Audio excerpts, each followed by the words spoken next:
বর্ষার সিজনে পুঁইশাকটা খুব বেশি জনপ্রিয়। আর পুঁইশাক খেতে কম বেশি সকলেই পছন্দ করে। পুঁইশাকের এই বড়াটা খেতে অনেক বেশি মজার হয়। আমি দুইভাবেই আজ এই পুঁইশাকের বড়াটা তৈরি করেছি, খেতে অনেক বেশি মজার হয়েছিল। প্রথমে চালের গুঁড়া নিয়েছি, তারপরে এখানে দিয়ে দিলাম হাতের 2 মুঠো বেসন। চালের গুঁড়া আর বেসন দিয়ে এই পাকোড়াটা তৈরি করলে অনেক বেশি মজার হয়, মচমচে হয়। স্বাদ মতো লবণ দিলাম, হলুদের গুঁড়া দিলাম, এরপরে একটু দিয়ে দিব শুকনো মরিচের গুঁড়া। আপনারা এখানে কাঁচা মরিচটা ছোট ছোট করে কেটে দিবেন, এতে করে অনেক বেশি টেস্ট হয় এই বড়ায়। তারপরে একটু ধনিয়া গুঁড়া আর দিয়েছি আদা বাটা, রসুন বাটা। সবগুলো উপকরণ এখানে অল্প অল্প জল দিয়ে ফেটিয়ে নিব। এখানে কুচি কাঁচামরিচ যদি দেন তাহলে যখনই এই পাকোড়াটা কামড় দিবেন তখনই খেতে অনেক বেশি মজার হয়। আমি বাচ্চাদের জন্য কাঁচা মরিচটা কুচি করে দিলাম না, শুকনো মরিচের গুঁড়াটা দিলাম।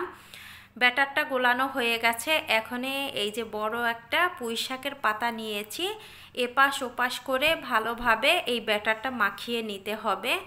মাখিয়ে নিয়ে এই তো তেলের মধ্যে দিয়ে দিলাম। তেলটা কিন্তু মিডিয়াম হিটে গরম করে তারপরে দিবেন, নয়তো একেবারে পুড়ে যাবে শাকগুলো আর এই ব্যাটারও। মিডিয়াম হিটে 3 মিনিটের মতো জাল করে নিয়েছি। এক এক করে এই বড়াগুলো উল্টিয়ে দিব।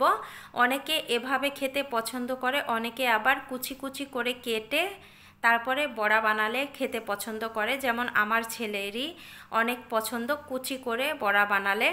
এই তো এই বড়াগুলো ভাজি হয়ে গেছে, এবার তেল ছেঁকে নামিয়ে নিব এক এক করে। সবগুলো নামিয়ে নিয়েছি। এখন যেগুলো পাতা অবশিষ্ট ছিল সেগুলো কুচি করে কেটে নিয়েছি। এইভাবে পাকোড়া তৈরি করলে আমার ছেলে খেতে অনেক পছন্দ করে, এজন্য দুইভাবেই আমি তৈরি করে নিলাম। এক এক করে বড়াগুলো দিয়ে তারপরে 2 মিনিটের মতো জাল করে নিয়েছি। এক এক করে উল্টিয়ে দিব প্রত্যেকটা বড়াই। এভাবেও কিন্তু খেতে অনেক বেশি মজার হয়, দুইভাবেই খেতে অনেক মজার হয়। এপাশ ওপাশ করে ভাজি করে নিয়েছি। এক এক করে সবগুলো বড়া নামিয়ে নিব।